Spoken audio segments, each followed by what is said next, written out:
alimentação de crianças autistas.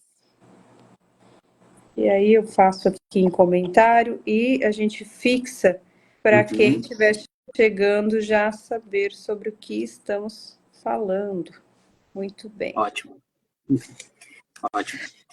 Então, já e público, faremos uma live em forma de entrevista. Então, claro que quase todas as lives são em forma de entrevista, mas dessa, de fato, vai ser eu perguntando e a Joyce respondendo. Que o campo dela em relação à nutrição é bem maior do que o meu, né? O meu é mais uma área comportamental. Então, acredito que o conhecimento dela nessa live vai ser de suma importância. Então, vamos lá. Fala um pouquinho sobre você, Joyce. A sua experiência, sua vivência em relação à nutrição, a área de autismo, quando você começou. Pode falar um pouquinho para nós, por favor? Com certeza. Jonathan, primeiro, obrigada pelo convite, né? Mais uma vez é um prazer poder auxiliar com conteúdo para essas famílias. E eu sou formada há 12 anos em nutrição, né? Trabalho e exerço nutrição funcional, emagrecimento, controle de doenças durante esses anos todos. E agora está indo para o 3º ano que eu fiz uma transição de carreira, né? Porque eu fui, entre aspas, e não só entre aspas, premiada como uma maternidade atípica, né? Com um diagnóstico, que muitos dos pais que estão aqui vão saber o que significa isso. E aí, quando eu me deparei com o diagnóstico ou com o status de mãe atípica, foi onde eu falei, o que é isso? Né? O que eu preciso aprender? Porque eu saí da neuro com uma lista gigante de profissionais que trabalham com aba para eu me desenvolver como mãe com desenvolvimento neural. Nenhum nutricionista, nenhum endócrino, nenhum gastro, nada da área. E aí foi onde eu comecei a estudar. Nisso, de tanto eu procurar, chegou a informação para mim sobre um congresso internacional de materno-infantil. E ali tinha uma palestrante de Portugal que vinha falar sobre autismo. A primeira que, se eu não me engano, escreveu o artigo científico sobre nutrição. A primeira no mundo, no Brasil, né? E aí, Daniela, o nome dela. E aí eu fui com o intuito de que, se eu me apaixonasse pelo conteúdo, eu faria a transição de carreira. E eu chorei, né, o congresso inteiro quando ela começou a apresentar casos e falar como a nutrição implica tanto na genética como na epigenética das nossas crianças e até mesmo desde do ambiente uterino, né? Eu dizia, como que ninguém me falou isso? Como que eu estudo isso há tantos anos e não sei disso? Déficit de metilação, conversão. Como que eu nunca soube como dosar uma serotonina? Né? Eu nunca pedi uma serotonina de um paciente e é um neurotransmissor, precisa no autismo, né? Não adianta você tomar remédio antidepressivo se você nem tem serotonina para segurar essa serotonina no cérebro. Então, né? Muita informação que eu falei, como que eu não sabia? Então, dali em diante, eu comecei a minha especialização em autismo, no decorrer agora TDAH, e também T21, que não é muito o meu foco, mas eu atendo porque, querendo ou não, TEA está tendo T21 como comorbidade, né? Ou T21 tem TEA como comorbidade, e seletividade alimentar. Que ótimo. Então, a sua história como pessoa se entrelaçou junto com a história profissional. Sim. Foi mais ou menos isso, né? Tem uma motivação maior, né?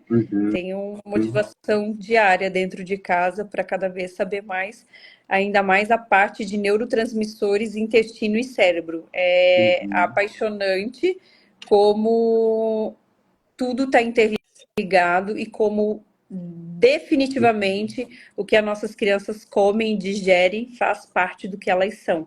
Né? E a gente pode melhorar muito com a nutrição. Sim.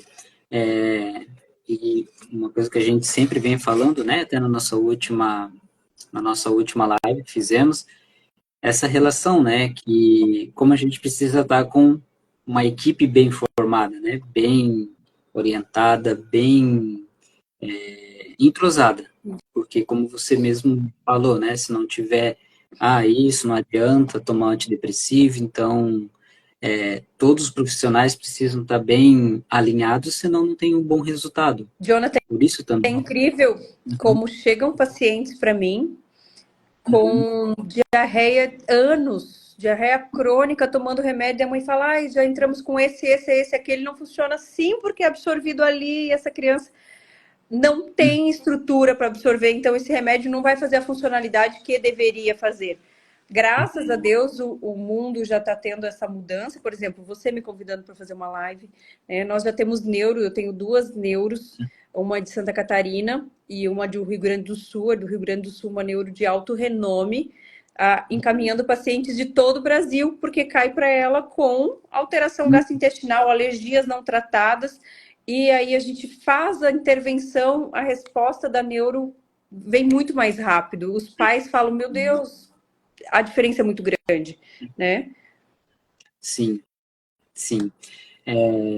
Então, a gente precisa, né, ter esse corpo. O primeiro ponto que a gente precisa aprender e ensinar sobre autismo é o corpo precisa estar bem alinhado, né? Esse corpo estratégico, né, de intervenção. Fisiológico.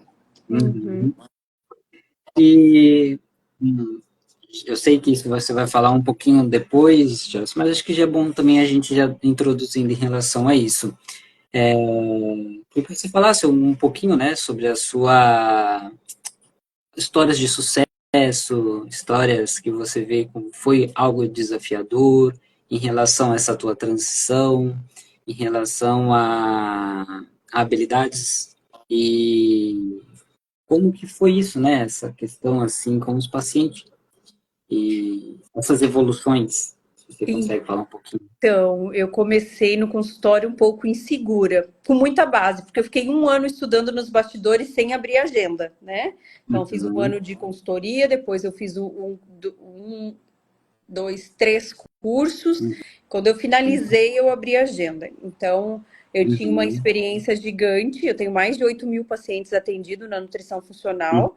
No entanto, o mundo atípico é algo novo. Então, apesar de estar bem embasada, eu estava vivenciando um mundo novo. Mas, desde o meu primeiro paciente, ele já se tornou um case de sucesso. Porque o que acontece? A gente pediu exames, coisa que ele nunca tinha pedido, ele era seletivo. E nos exames a gente achou uma desnutrição gigante de zinco, no próprio hemograma, ferritina. E aí ele era seletivo, eu não tinha muita brecha para fazer encadeamento de alimentos, que é colocar novos alimentos no decorrer, né, da rotina dessa criança. Ele comia todinho e batata frita só. E aí não tinha fruta, não tinha como fazer misturas ali, né? E então foi a suplementação. E a gente começou a suplementar com 30 dias de suplementação, a criança começou a aceitar novas comidas, novas formas. A gente começou a fazer o encadeamento, que é colocar alimentos aos poucos de outra forma, ou alimentos primos na alimentação, e ele foi diminuindo a rigidez cognitiva. Então, o que tinha ali, além de um autismo, além também que esses pais não estavam fazendo terapia como deveriam, mas uma rigidez cognitiva vinda de desnutrição. Então, essa criança respondia com muita agressão, com muita irritabilidade. Por quê? Porque ele estava anêmico. Então, estavam pedindo resposta demais para ele não estava dando suporte. Ele estava com alteração no paladar, porque ele estava com déficit de zinco, de vitamina A, de vitamina C. Vai impactar em questão de paladar, sensibilidade, né? Então, aqui, o meu primeiro paciente foi onde me deu um up de falar, opa, eu consigo, né? Tem um paciente no Rio de Janeiro, também seletivo, não verbal, transitando para um verbal, com diarreia crônica, tá? Pedimos exames, os pais fizeram check-up, muita desnutrição, muita alteração, junto com essa alteração, uma alteração de enzima MHFTR, que é um processo de metilação. Existe manipulação para fazer esse ajuste. Trabalhei o ajuste, fiz a modulação intestinal. Alguém aqui, a Lorena Correia, de Santa Catarina pediu para eu falar um pouquinho sobre modulação intestinal. Então, depois vou pedir até para a gente voltar aqui para falar sobre. Mas essa criança com alteração gastrointestinal, apareceu algumas alergias também. Fiz modulação intestinal, fizemos a suplementação da correção ou do melhor ajuste ali, da metilação. Essa criança, em 21 dias, começou a verbalizar, não falar, mas ela começou a se desenvolver, tanto que a terapeuta ligou para a mãe perguntando o que tinha sido feito de diferente nos últimos dias, porque Gabriel estava respondendo verbal, que eles estavam, tipo, trabalhando há muito tempo. Então, mais um case de sucesso. Tem um case também que é um T21 com comorbidade TEA. Até tem aqui no meu perfil um relato da neuro me posicionando depois da conduta. Também uma criança com diarreia crônica, irritabilidade, alterações. A anemia estava lá, o hemograma direitinho. A gente vai olhar a ferritina lá embaixo. Então, quando a gente vai olhar a densidade de mitocôndria, que é a energia da célula, a criança estava zero energia, zero carreadores de função de neurotransmissores, com 8, 10 medicamentos. Então, cada médico que ele passava era mais um medicamento, mais um medicamento, mais um medicamento. A mãe fazia uma reclamação, um relato de alteração, um medicamento. Um relato, um medicamento.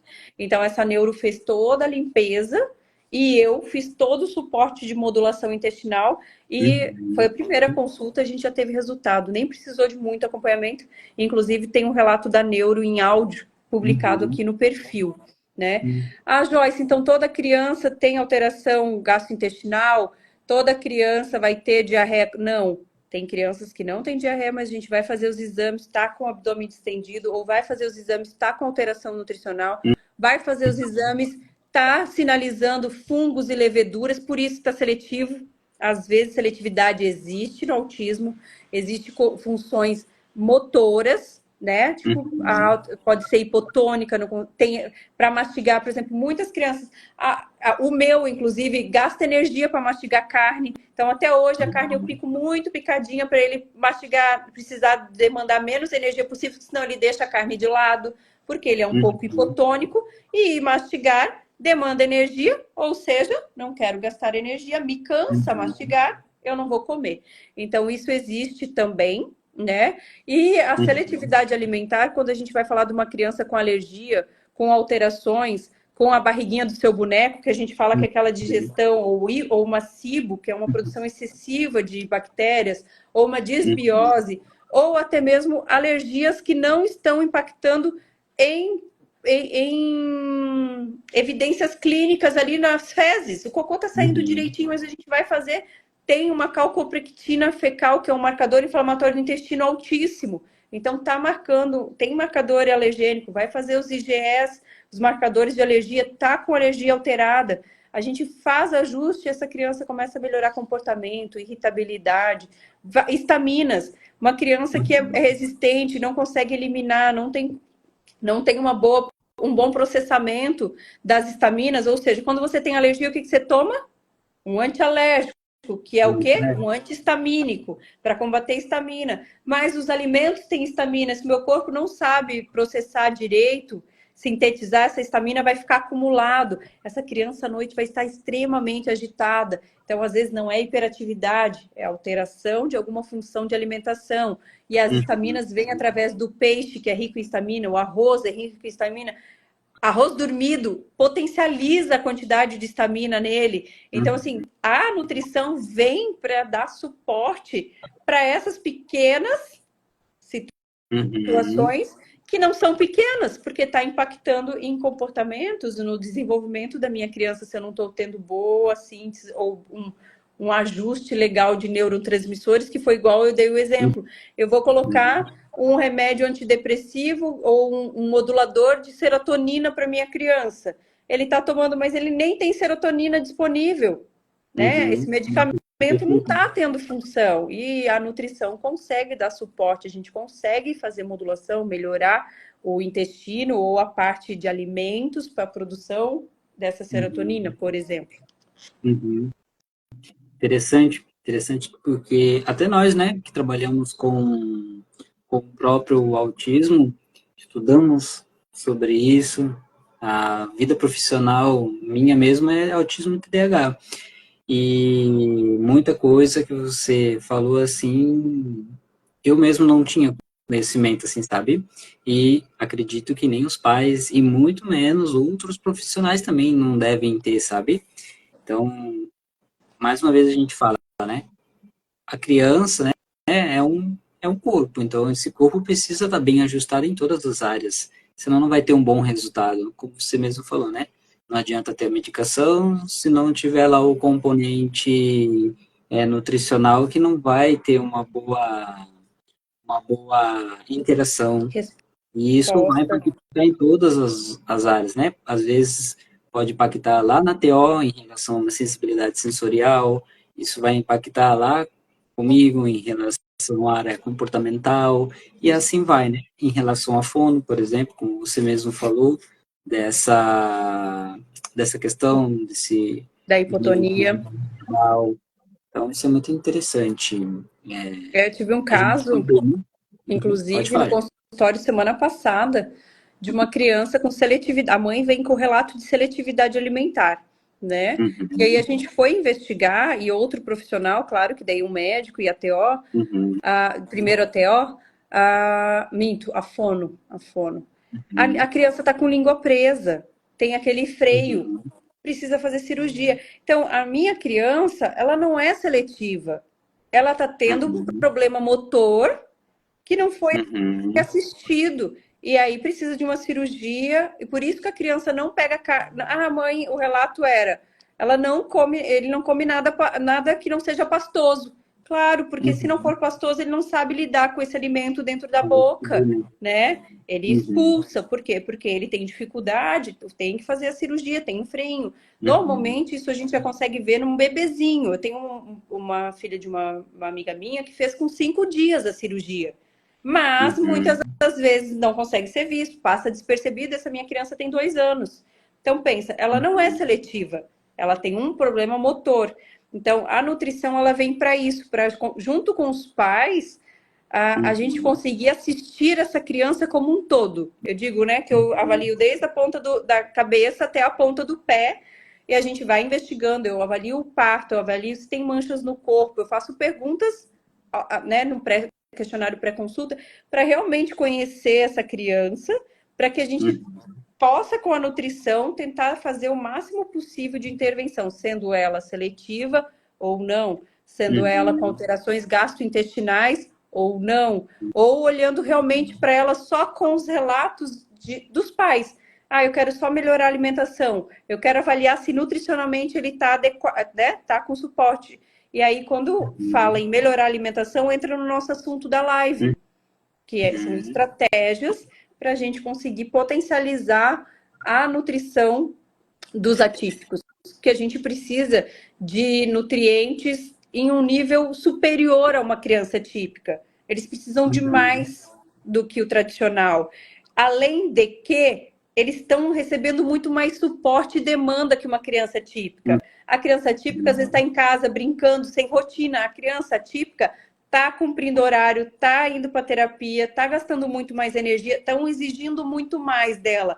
Claro uhum, que precisa disso para desenvolver as áreas do cérebro para que exista o desenvolvimento, de preferência, né, até os 7 anos máximo possível, uhum, mas a gente tem que levar em consideração que exigir dessa criança, colocar essa criança em demanda, fazer com que ela gaste mais energia, ou seja, mais uhum, calorias, né? Que ela precise de mais neurotransmissores para dar resposta para ela que esteja ativa e responda bem nas terapias. E aí a gente precisa olhar também essa criança não só pelo ponto de uma desordem, mas sim pelo ponto da necessidade dela. uhum. Sim, isso é muito bom, isso é muito bom a gente cada vez mais expandir, né, o nosso conhecimento em relação ao corpo e à saúde, né, dessa criança. Às vezes a gente vai querer algo dela, uma habilidade dela que o corpo dela não está bem preparado. Isso mesmo. Então, como que eu faço, Joyce, em relação às compreensões das preferências alimentares? Como que eu consigo perceber? Porque eu sei que isso é bem importante para a gente começar a introduzir novos alimentos, ter algumas estratégias para que essa criança venha a fazer essa transição, né, de uma criança seletiva claro, levando em consideração o que você falou, né, outras questões, como a questão da modulação, a questão de ver como que está a ferritina, a serotonina, enfim, né, os neurotransmissores, mas como que a gente consegue perceber essa questão da compreensão, assim, desses alimentos que têm a preferência dessa criança? Então, Jonathan, cada caso vai ser um caso, né? Então, o que que a gente faz? A criança sendo seletiva, como que eu vou criar estratégias? Vou até deixar aqui aberto o nosso post para eu pegar certinho o nome. Como que eu vou expandir, que era essa palavra que eu queria, a alimentação dessa minha criança? Eu vou precisar primeiro assistir como que é a alimentação dessa criança. Eu vou dar alguns exemplos de consultório que, inclusive, tem opções já e videozinhos no meu Instagram, né? Mas, por exemplo, eu tenho uma criança que ela não come carnes, que é tradicional também no autismo. E, às vezes, por hipotonia, por ter que demandar mais tempo para mastigar, por conta de gosto. Mas, então, eu tenho uma criança que ela não come carnes. Então, de primeiro momento, ou se ela come só um tipo e só às vezes, não é todas as refeições do dia, uma refeição só do dia com proteína, eu já sei que essa minha criança tem déficit proteica. A proteína é quem reconstrói tecidos no meu corpo, tá? Então, proteína faz tecidos. Tudo que tem aqui é um tecido que se ligou a outro tecido e reconstruiu, né? Então, músculo, todos os tecidos do meu corpo. Então, eu já sei que essa criança precisa de proteína. Então, ali eu vou assistir essa criança. Mas a mãe vai me dizer que ela é seletiva. Mas ela come purê de batata. Ela come batata, purê de batata. Ponto. O que que eu vou criar? Eu vou pensar e ela toma mamadeira. Bom, essa minha criança come batata, purê de batata e mamadeira. Um exemplo aqui fictício. O que que eu vou fazer? Primeiro ponto, eu vou ter que suplementar, porque eu sei que está faltando inúmeros nutrientes para o TEA. Mas deixando a suplementação de lado, nós precisamos aumentar aporte proteico dessa criança e nutrientes, porque não tem vegetais, não tem fruta. Então, está com déficit de fibras e vitaminas e minerais. Eu vou começar pelo aumento do aporte proteico. Apesar que a proteína dá saciedade, né? Eu vou começar pelo aporte proteico e na mamadeira eu vou diminuir a densidade de leite para que a minha criança comece a sentir fome também, porque às vezes essa criança está seletiva e não está comendo porque ela está ganhando muita DD e aí não está deixando essa criança ter fome, consequentemente a nossa criança não vai aceitar outros alimentos. Então, mais um ponto que eu vou olhar. No entanto, eu vou enriquecer esse purê de batata com leite de frango, que não é leite de frango, é frango batido, né? É um caldo de frango, que tem, inclusive, no meu perfil, uma receitinha de um dos meus pacientes, que eu vou pegar o peito de frango, vou cozinhar, a água que sair desse peitinho de frango é proteína, e eu vou fazer no purê. Concorda que não vai mudar o sabor do meu purê? Porque eu ia colocar um leite de vaca, eu ia colocar outro leite para fazer ali, eu vou colocar o leitinho do frango coado ali, e eu já aumentei a proteína da minha criança no purê. Como que eu vou fazer? Eu vou pensar nessa mamadeira em diminuir a densidade, claro que pouco, porque a nossa criança seletiva, a nossa criança autista tem um paladar muito sensível, a maioria delas. Então, eu vou incluir ou a minha suplementação dentro dessa mamadeira, ou as duas coisas. Eu vou entrar com suplementação e mais um aporte proteico, por exemplo, de colágeno hidrolisado, que não vai ter sabor nenhum, vai entrar na minha DD, ela vai tomar e eu já estou colocando mais aminoácidos ali para essa criança, peptídeos de colágeno para o desenvolvimento dela. Né? Então, se eu preciso de tecido, todo tecido, ela está crescendo, não tem proteína, vai ter déficit de músculo, de massa muscular e, inclusive, impactar no desenvolvimento neural. E aí, ali eu também já tento colocar o meu pool de vitaminas, porque eu sei que a nossa conversa é alimentação, mas concorda que eu não tenho brecha aqui nesse meu estudo de caso de aumentar o aporte de nutrientes, mas aqui eu já criei. Isso. Daqui a pouco eu vou cozinhar uma água de cenoura cozida. E aí eu vou colocar a minha batata para cozinhar dentro dessa água de cenoura, ou eu cozinho uma água com cenoura, com brócolis. E aí eu pego e coloco a minha batata, que eu vou fazer o purê dentro dessa água. Eu já vou pegar alguns nutrientes desses dois alimentos.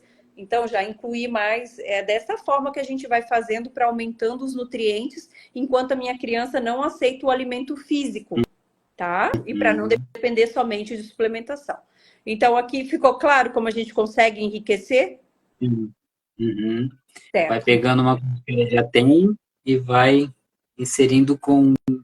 Isso, a gente fala que é encadeamento ou introdução de novos alimentos, esticamento de alimentos, né? Daqui a pouco a gente vai colocando nesse purê de batata uns pedacinhos de batata que eu esqueci de amassar, para essa criança começar a receber outra textura. Ah, Joyce, mas ele põe para fora. Ok, todo dia você vai colocar mais um pedaço muito pequenininho, sabe? Muito pequenininho, que até se cair no céu da boca, ele dá uma amassadinha, até antes dele colocar para fora já amassou, já nem virou mais pedacinho. E assim eu vou fazendo, daqui a pouco eu já vou mudando a textura, esse purê já vai ficando mais grossinho, esse purê já vai ter uns pedacinhos de batata a mais, para eu ir dessensibilizando também ele com relação a texturas.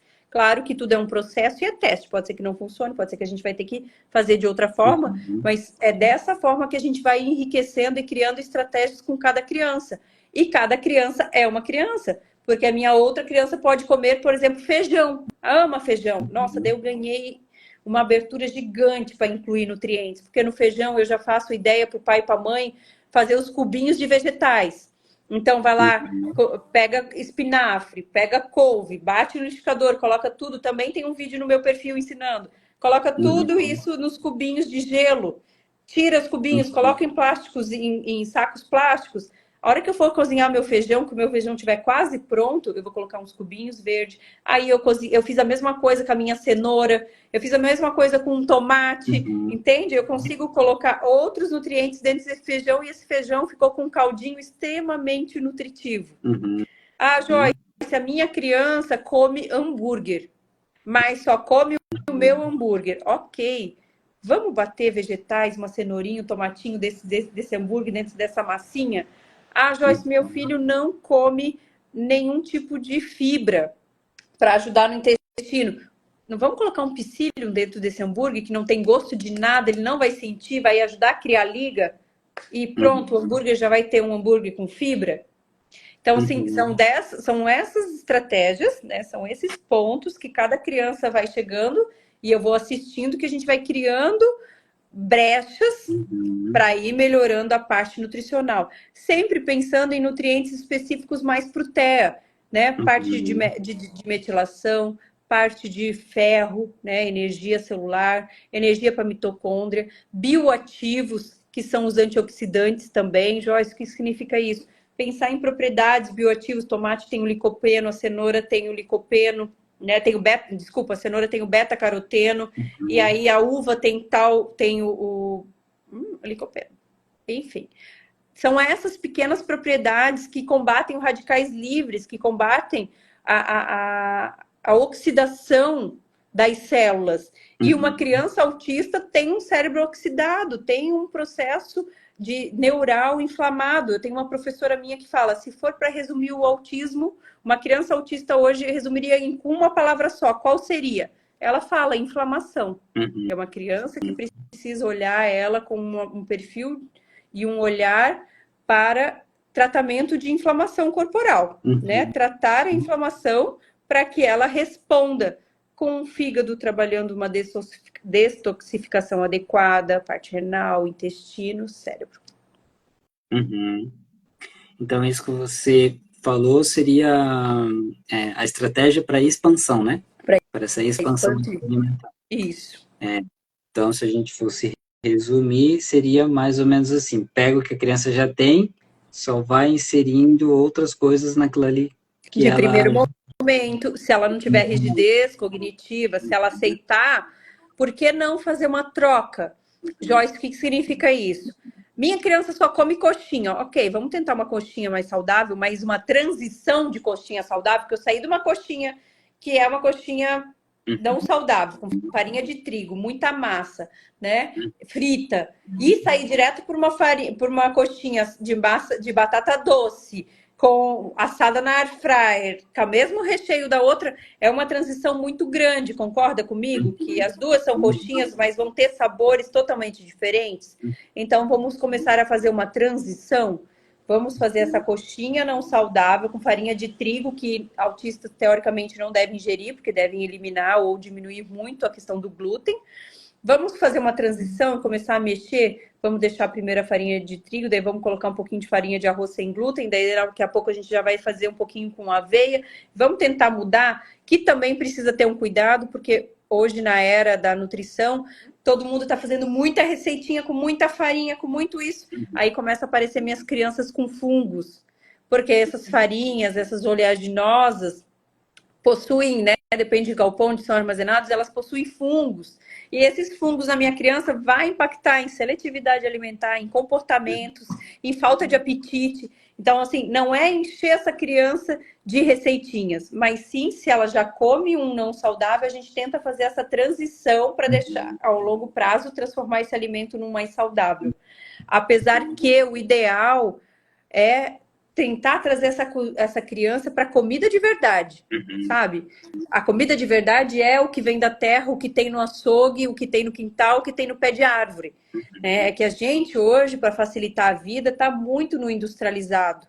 Mas o ideal seria comer comida de verdade todas as horas. Não tem Eu pego meus pacientes da Bahia, né, Salvador, eles comem banana cozida, eles comem milho cozido, eles comem mandioca no café da manhã. E que lindeza! Já pensou? Ovo com mandioca no café da manhã? Quer combinação mais perfeita do que isso? Porque a gente coloca o pão, mas o pão é um carboidrato processado. Eu posso comer mandioca no café da manhã, se a minha criança. Daí o pai e a mãe vem, mas Deus, ele come daí mandioca no café da manhã e tal, e eu queria fazer uma panqueca. Tá ótimo. A gente pode incrementar, claro que dá para o quanto mais diversificado ficar a alimentação, melhor. Eu criei, inclusive, um mapa, não sei se você já viu falar, a Jonathan no meu perfil, eu criei um mapa de alimentação para família típica, que são 3 meses de cardápio, mês 1, mês 2, mês 3. Primeiro fala tudo sobre o que são alimentos, o que é carboidrato, o que é proteína, o que é lipídio, quais são os grupos de vegetais, de frutas que as crianças deveriam comer e quantas porções ao longo do dia deveria comer. Então eu dou uma mini aula de nutrição de base e aí depois eu dou modelo de cardápio e dou as receitinhas. Um pouco de comida de verdade com um pouco de receitinha com base de comida de verdade. Por exemplo, inhame com morango virou um inhaminho, virou um iogurte saudável, entendeu? Um moussezinho saudável. Então, tudo isso eu criei. Por quê? Porque hoje, quando eu chego para atender meus pacientes, eu peço para os pais relatarem o que eles comem, como eles comem. Todo paciente meu, ou na primeira consulta ou nas próximas, relata quais alimentos come e como a criança come. Por quê? Porque no TEA tem as particularidades. O que seria como ele come? Ah, ele só come, por exemplo, eu tenho um paciente meu que come batata frita assada na airfry, mas ele só come se tiver bem crocante, porém as partezinhas que estão marrom, ele tira. Não pode ter. Então, para mim, isso é importante. Eu sei que essa criança não come nada que esteja queimadinho, tostadinho. Então, quando eu for montar algo e uma receitinha, por exemplo, os pais, eu já tenho que dizer, mamãe, fica atenta, porque para não queimar as laterais, para o pão de queijo fake não ficar crocante, enfim. E eu também tenho que ter essa cautela. Mas quando eu peço isso, vem às vezes uma relação muito pobre de alimentos. E aí eu pergunto, na minha conversa eu consigo entender como é a rotina do pai e da mãe, e quando eu descubro quem é seletivo é o pai e a mãe. E é claro, o pai e a mãe comem só 10, 15 alimentos, e desses 10, 15 eles apresentaram 10, 15 só para a criança, e a minha criança só come 5. E aí ela se tornou seletiva, por quê? Porque só foram apresentados uma partícula muito pequena de alimentos para essa criança. Então, o que eu descobri? Que eu preciso expandir a alimentação da família. E aí, por isso que eu criei o mapa, porque daí é o cardápio para a família comer. Sem falar que você concorda que as nossas crianças, como que você desenvolve elas no consultório? Muitas das vezes com imitação, não é? Você fazendo e ela te copiando. E é assim que funciona com a alimentação. Papai e a mamãe fazendo, criança copiando. Né? Chega na mesa, precisa criar rotina alimentar. Pai e mãe estão comendo a mesma receitinha que ele, a mesma comidinha que ele, né? Agora o pai e a mãe comem uma coisa, a criança come outra, ou ele diz que não vai comer e daí é dado o chocolate. Concorda comigo que toda vez que ele não estiver muito legal... Porque eu, como uma adulta e nutricionista, não como todo alimento. Não como chuchu, não como berinjela, e nem estou a fim de experimentar e querer, nem aprender a comer. Só que eu tenho outros 100 alimentos que eu como. E eu consigo base nutricional nisso. Então, hoje eu descobri também nos atendimentos, Jonathan, com as famílias, é que a gente tem pobreza na alimentação familiar, principalmente da família típica. E aí acaba que reduz a quantidade de nutrientes para desenvolvimento total, mas principalmente neural dessa criança. Não tem zinco, não tem selênio, não tem complexo B, sabe? Não tem B6, não tem B12, não tem B9, não tem B1, não tem B3, que são essenciais, sabe, para o desenvolvimento dessa criança como um todo. Não tem proteína. Então, a gente vai ter um déficit gigante no que, para nós, é o principal, né? Para todos os profissionais, que são as conexões neurais. Isso mesmo. Todos trabalhando para ter... Não tem gordura, não tem TCM, né? Daí hoje a gente vê por aí as pessoas suplementando, as minhas parceiras de nutrição suplementando TCM. Gente, TCM é triglicerídeos de cadeia média. Tem no óleo de coco. Vamos colocar o óleo de coco nessa criança? Para não ter que comprar, suplementar? Né? São pequenas coisas que a próprio pai e a mãe pode colocar ali na preparação e que a gente não precisa estar gastando com um valor gigantesco de TCM para suplementar. Claro que alguns momentos é necessário? Mas a gente consegue, através de algumas estratégias da alimentação, incluir para minha criança. E essa energia de TCM é essencial para a energia de mitocôndria, que é a energia celular, que vai desempenhar energia para minha criança como um todo, para o meu adulto, para quem for. Uma coisa interessante que você falou, que é o ponto bem importante, né? Não vou dizer que é o mais importante, mas é bem importante essa questão da imitação. E a minha filha não é atípica, mas eu vejo isso, ela come tudo. E eu um dia fui, né, seletivo, comia bem pouco, mas com o decorrer da vida eu vi que estava sendo muito prejudicado pelo cansaço e tal, e hoje eu acho que só uns 3 alimentos que eu não consigo comer. Azeitona, não desce, e beterraba. Acho que esses 2. E palmito eu não gostava, mas agora eu consigo comer. Então, e uma coisa que a gente sempre tentou trabalhar, e hoje, a minha bebê, ela come de tudo, tudo. Beterraba não, porque Você nenhum dos não pais... apresenta, você não come, como que ela vai comer? Mas os outros alimentos que a gente come, ela consegue comer. Couve-flor, tudo ali, né? Só cozido, nada tentando burlar o gosto de fato, assim. As proteínas e tudo mais, essa imitação como é importante, né? Então, acho que um ponto importante para a gente também aprender um pouco aqui na nossa live seria como fazer esse envolvimento da criança com a alimentação, porque sabemos que isso também faz parte dessa diminuição dessa seletividade em relação à própria criança terra. Jonathan, a gente fala que tem a escala do comer, né?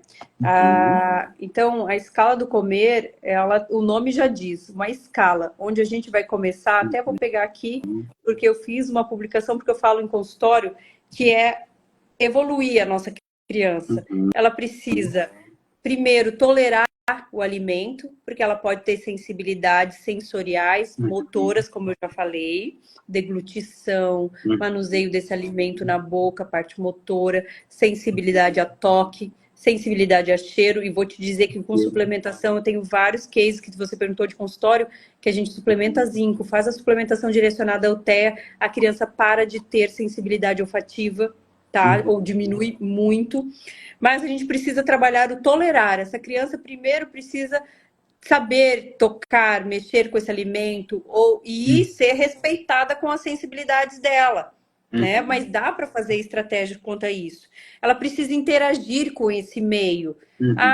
Eu sou muito assustada, eu sou muito de privar, né? Mas como eu sou nutricionista e vivi esse mundo, o Frederico participa. Então, o tolerar, o interagir, o cheirar e o tocar são processos que a criança precisa. Mas se você colocar ele só no cadeirão ali para fazer isso, depois que ele já tem um pouco de autonomia, você reprime ele demais. Então, assim, a criança tocar, ajudar a descascar. Ah, mas ele é muito pequenininho, sabe descascar. Deixa ele apertar essa cenoura, deixa ele fazer bagunça com essa cenoura que você ralou, que você cortou em rodelas, não sei, né? Eu chamo de cozinha participativa. Aqui em casa ela existe, eu tento blindar, porque senão ele quer o tempo inteiro estar participando, mas ele lava o brócolis, né, couve-flor que ele adora, eu boto ele, faz uma bagunça, molha tudo, molha, mas ele lava os brócolis, ele quer lavar, agora ele já quer tentar cortar, esses dias pegou a faca sem, cortou o dedo, né? Então tem tudo isso que a gente tem que estar, por isso participativa, a mãe tem que estar ali, cuidando também, mas hoje ele já quer mexer, hoje ele já quer experimentar, hoje ele sabe, porque ele vê eu fazendo, que eu estou experimentando para ver se tá bom de sal, bom de tempero, então ontem, não sei o que, eu tava fazendo uma panqueca, à tarde que eu ia receber visita, e aí eu falei, não, esse tá cru, não é, a mamãe vai fazer depois. Mas eu quero só experimentar.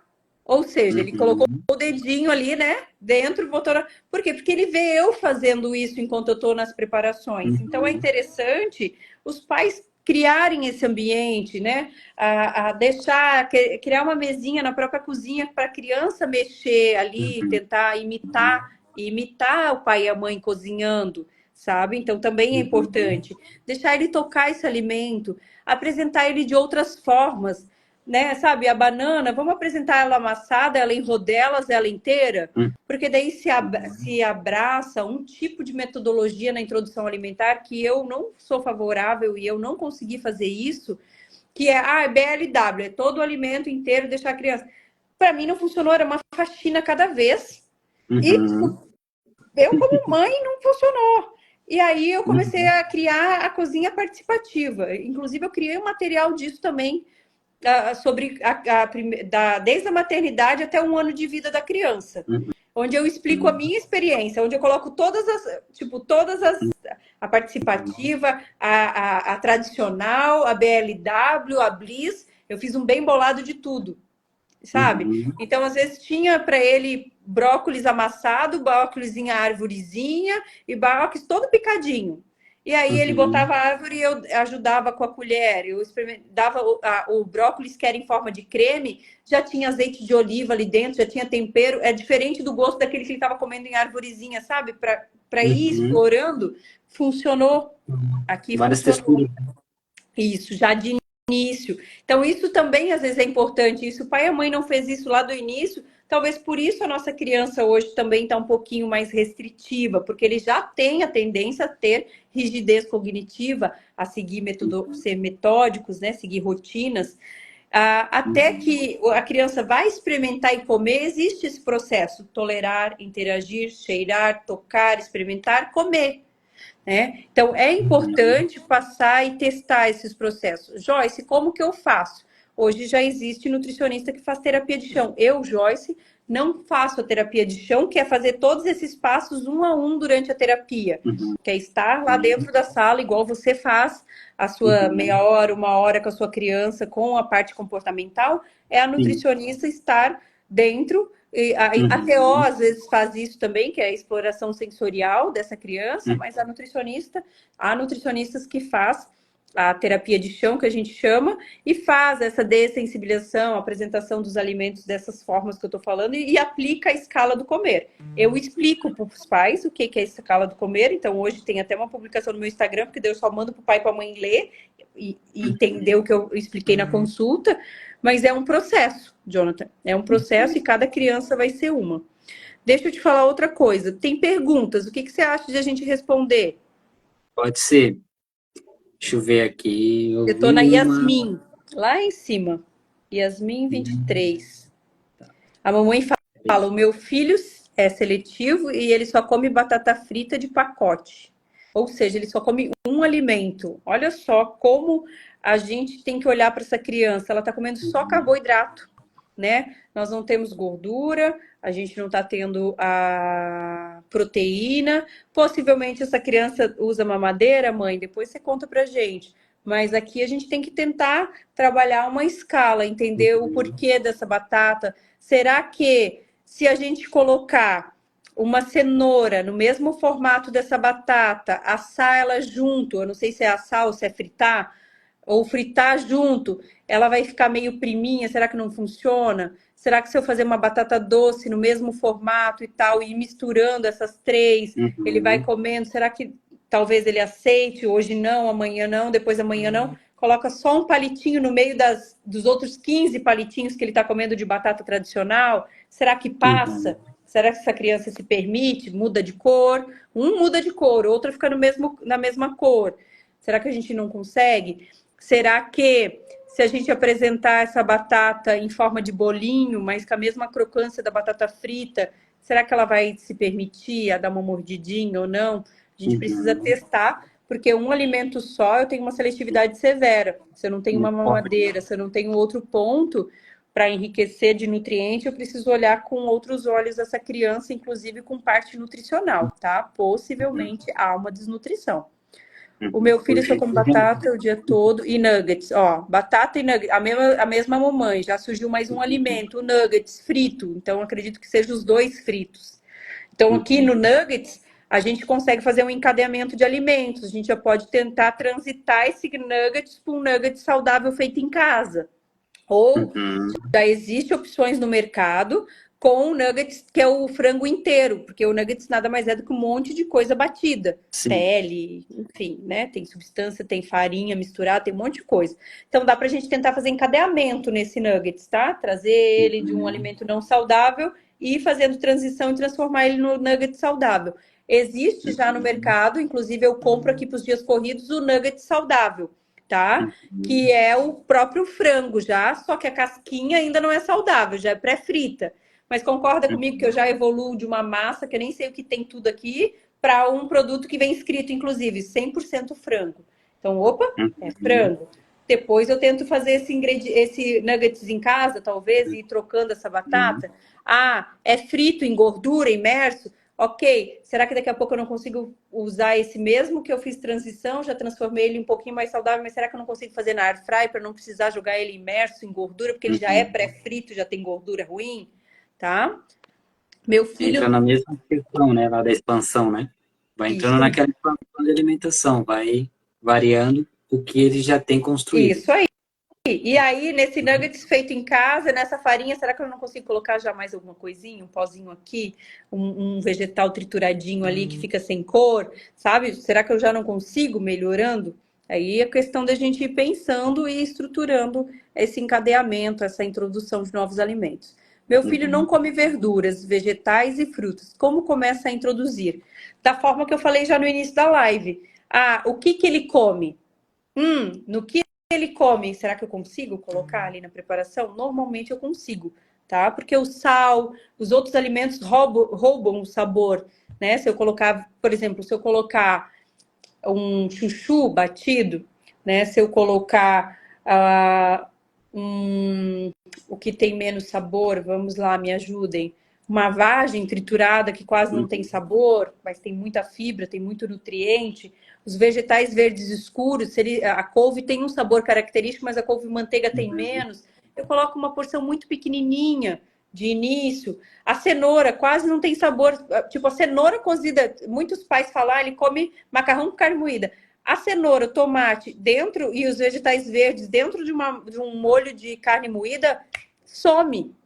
Some o sabor, tá?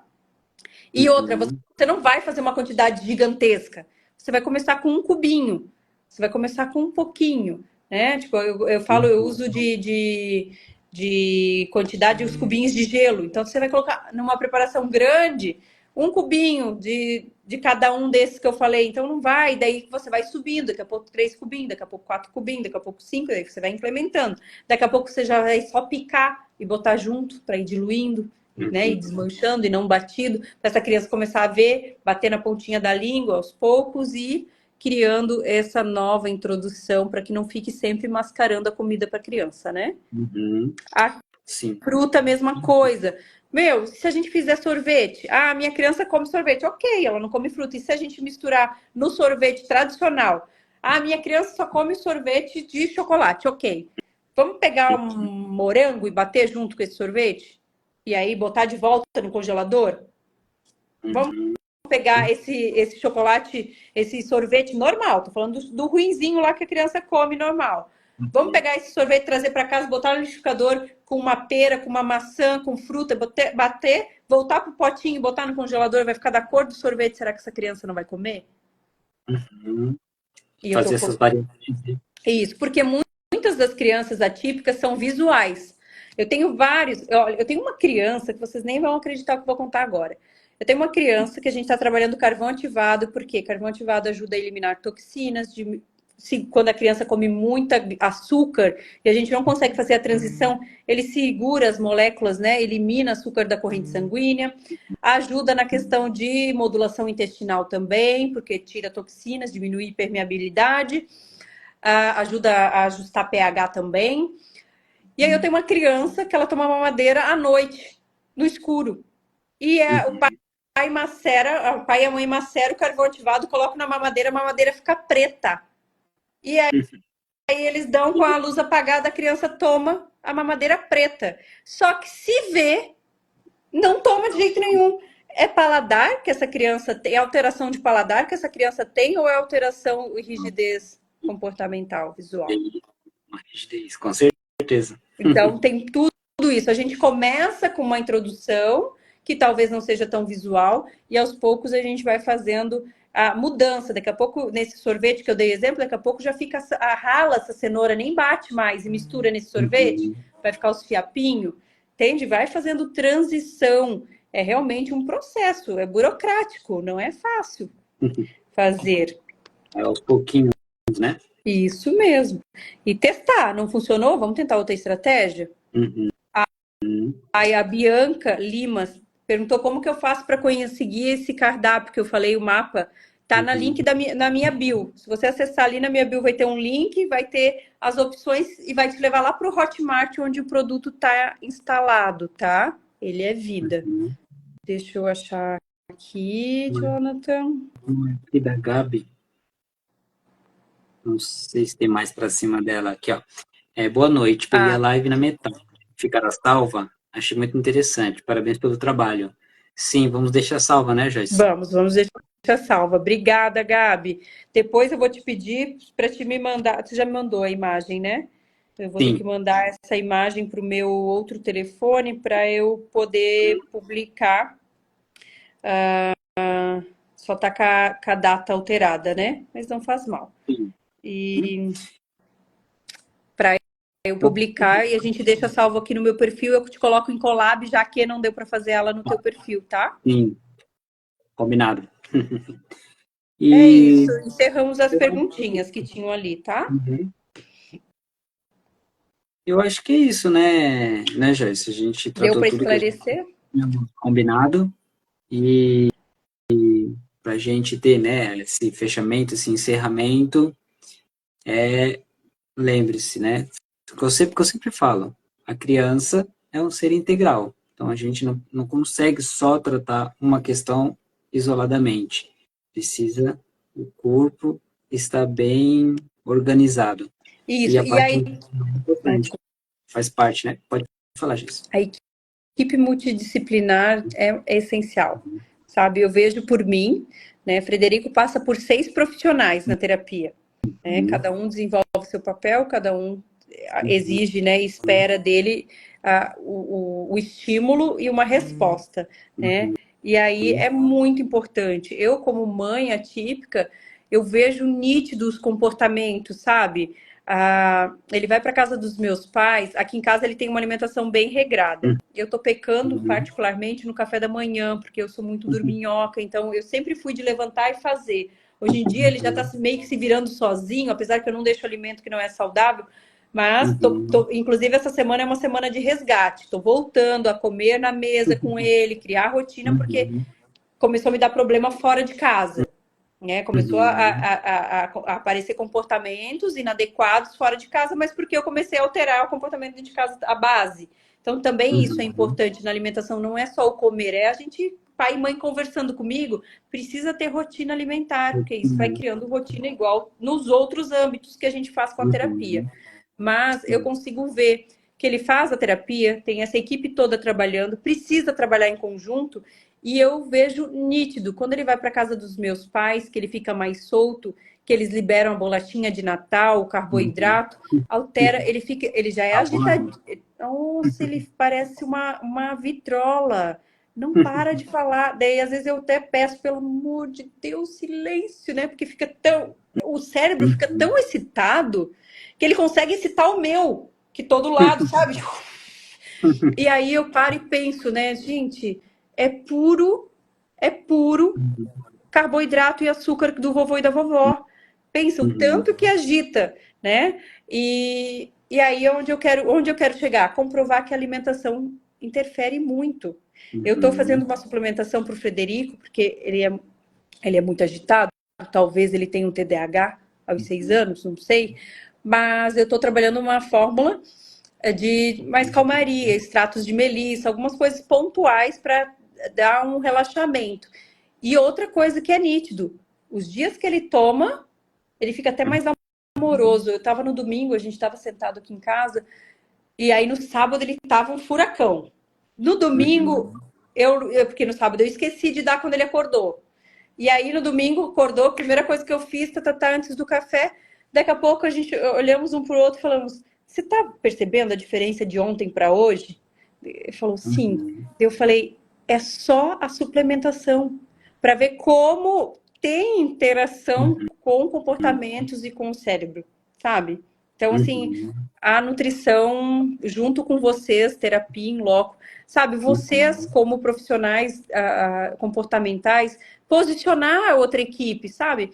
Eu tenho essa neuro que trabalha comigo, que me encaminha pacientes do Rio Grande do Sul, a gente conversa, ela manda áudiozinho, ou mamãezinha, ó, meu paciente é assim, assim, assim, assim, assado, vê o que você faz, eu faço a minha conduta, eu passo para ela. Então, assim, eu sei o que ela está fazendo, eu sei o que ela está esperando, ela sabe o que eu estou fazendo, e a gente caminha juntos para deixar essa criança o mais redondinha possível, para que vocês peguem ela organicamente, melhor possível, claro, que não dá para fazer, não vai, né, como eu falo, não vamos tratar o TEA, porque sempre vai ser TEA, mas que a gente possa deixar essa base orgânica mais limpinha, mais nutricionalmente possível, para que chegue para vocês e vocês possam explorar o máximo possível dessa criança, fisiologicamente, mentalmente, organicamente, sabe?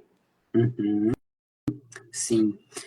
Senão, naturalmente, né? O primeiro profissional que pensa, depois do neuro, é no psicólogo. Daí quer que a gente resolva toda a seletividade. Não vamos conseguir sozinho. Isso, Se é uma for algo base. mais tranquilo, até que em questão comportamental a gente consegue, mas se for um pouco mais complicado, vamos precisar de outros suportes. Se for uma E base de desnutrição, né? Por exemplo, uma anemia, como que você vai conseguir boas respostas dessa criança anêmica, né? então é isso, né, Joyce? Eu acredito que a gente conseguiu abordar o que tínhamos preparado antes de fazer a live. Eu Peço acredito desculpa, né? que seja isso. Porque eu não consegui segunda-feira passada. Eu ainda estou fungando, ó, tô de filtro porque eu tô cheia, né, ó, meu sistema imunológico, meu intestino, tudo bagunçou porque eu debilitei, fazia muito tempo que eu não tinha pego uma gripe e fiquei de cama, literalmente, tô com muita demanda, inclusive atrasada, e mexeu com o sistema imunológico, o intestino, mexeu com o intestino agora para regular tudo, demora 30 dias, então eu tava sem voz também, tava tossindo, tomando chazinho. Gente, é a primeira vez que eu descobri que chazinho de vó funciona, tal do chá de limão com mel e não sei o quê. Nossa, eu não conseguia dormir, tava só com um medicamento de farmácia, fizeram esse chazinho para mim, foi a primeira noite que eu dormi, que foi de segunda para terça. Então, ainda bem que a gente não conseguiu fazer. Peço desculpa e muito obrigada por, né, por ter tido a paciência e a função de remanejar nossa live. Como eu te falei, né, faz parte a gente ficar doente. Tudo bem, estamos resolvidos. E foi ótima, né? Essa nossa live, acredito que deve ter ajudado bastante os nossos pais, adolescente também, né? Adulto, que também são seletivos, que têm um autismo. Acredito que esse conteúdo foi bem enriquecedor, essas estratégias que você nos ensinou, Joyce. Muito obrigado pela participação e colaboração que você vem tendo em relação a cada vez mais expandir esse tratamento para as pessoas, crianças autistas. Muito obrigado. Imagina, eu que agradeço. Boa noite, Jonathan.